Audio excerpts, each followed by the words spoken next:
ఉత్తరాంధ్ర ఉపాధ్యాయుల MLC polling ప్రక్రియ కొద్దిసేపటి క్రితం ప్రారంభమైంది. జిల్లాలో 31 పోలింగ్ కేంద్రాల్లో 5035 మంది ఉపాధ్యాయులు తమ ఓటు హక్కును వినియోగించుకునేందుకు అనుగుణంగా ఈరోజు పోలింగ్ కేంద్రాలను ఏర్పాటు చేశారు.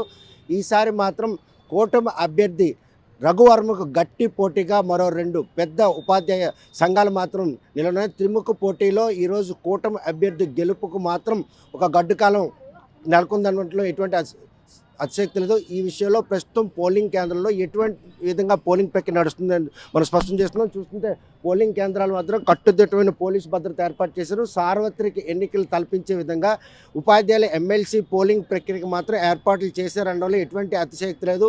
ఈ ఏదైతే 31 పోలింగ్ కేంద్రాల్లో అందులో ఎక్కువగా అంటే 768 ఓట్లు ఉన్నటువంటి ఒక ఇది ఎన్టీఆర్ ఎంహెచ్ స్కూల్. ఇది ప్రస్తుతం మాత్రం బరిలో ఉన్నటువంటి శ్రీనివాస్ నాయుడు పిఆర్టీయూ ఏదైతే యూనియన్ వారికి మద్దతు తెలియజేస్తుందో, విజయ్ గౌరికి మాత్రం యూటీఎఫ్ అంటే రాజకీయ పార్టీలకు మద్దతు తెలియజేయనటువంటి యూటీఎఫ్ ఈరోజు విజయ్ గౌరిని మాత్రం బరిలో దించింది. మరోవైపు చెబుతూ రఘువరకు మాత్రం కూటమి ప్రభుత్వం మద్దతు ఉన్నప్పుడు కూడా వారు క్యాంపెయిన్ నిర్వహించిన ఇది ఉపాధ్యాయులు ఇంటలెక్చువల్స్ అంటే ఒక ఉన్నతమైనటువంటి వారు ఆలోచన సరళ నేపథ్యంలోనే ఈ ఓట్లు మాత్రం వినియోగించుకుంటారు. ఇందులో రాజకీయ ప్రమేయం ఎందుకు అని చెప్పేసి యూటీఎఫ్ కూడాను భావిస్తుంది. ఓటు హక్కు వినియోగించుకునేందుకు మాత్రం ఉపాధ్యాయులు వారి సెలవులు ఉన్నాయి కాబట్టి సమయానికి వచ్చి ఓటు హక్కు వినియోగించుకోలేదు.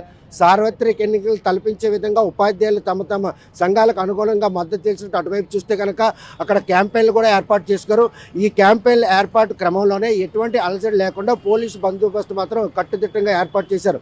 ఈ పోలింగ్ విషయంలో మాత్రం మొత్తం 236 మంది సిబ్బంది ఈ పోలింగ్ నిర్వహణలో నిమగ్నమైన అందులో సెక్షన్ ఆఫీసర్లు 10 మంది, రూట్ ఆఫీసర్లు 10 మంది, అదేవిధంగా ప్రొసీడింగ్ అధికారులు 46 మంది, ఏపీఓలు 49 మంది, అదేవిధంగా పోలింగ్ సిబ్బంది 82 మంది, సూక్ష్మ పరిశీలకులు 40 మంది, ఇలా మొత్తంగా ఈ 236 మంది పోలింగ్ సిబ్బంది కూడా ఈరోజు పోలింగ్ కేంద్రాల వద్ద ఓటర్లు తమ ఓటు హక్కు వినియోగించుకునే విధంగా పోలింగ్ మాత్రం కొనసాగుతుంది.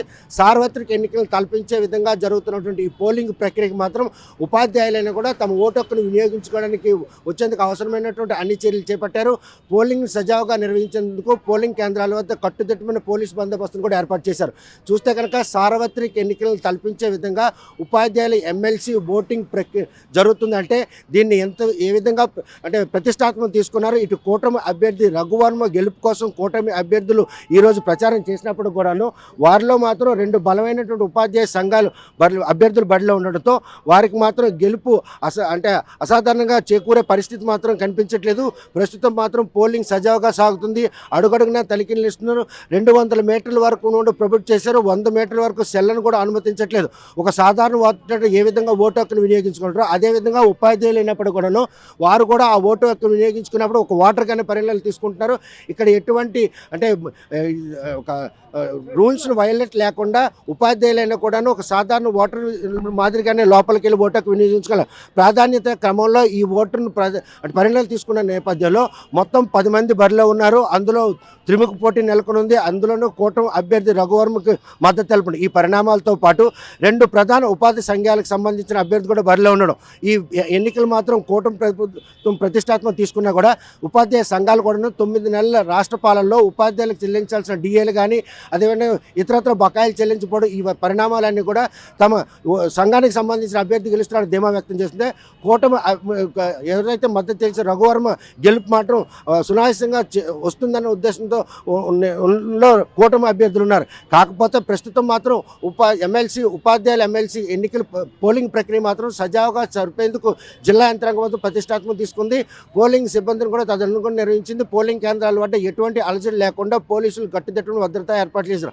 ప్రశాంతమైన వాతావరణంలో శ్రీకాకుళంలో ఉపాధ్యాయుల ఎమ్మెల్సీ పోలింగ్ ప్రక్రియ జరుగుతుండడంలో ఎటువంటి అతిశక్తులు. వీడియో జర్నలిస్ట్ రామకృష్ణతో సత్యం, RTV శ్రీకాకుళం. మరిన్ని వీడియోస్ కోసం ఛానల్ ని సబ్స్క్రైబ్ చేయండి. లేటెస్ట్ అప్డేట్స్ కోసం వాట్సాప్ ఛానల్ ని ఫాలో అవ్వండి. ఆ లింక్ డిస్క్రిప్షన్ లో ఉంది.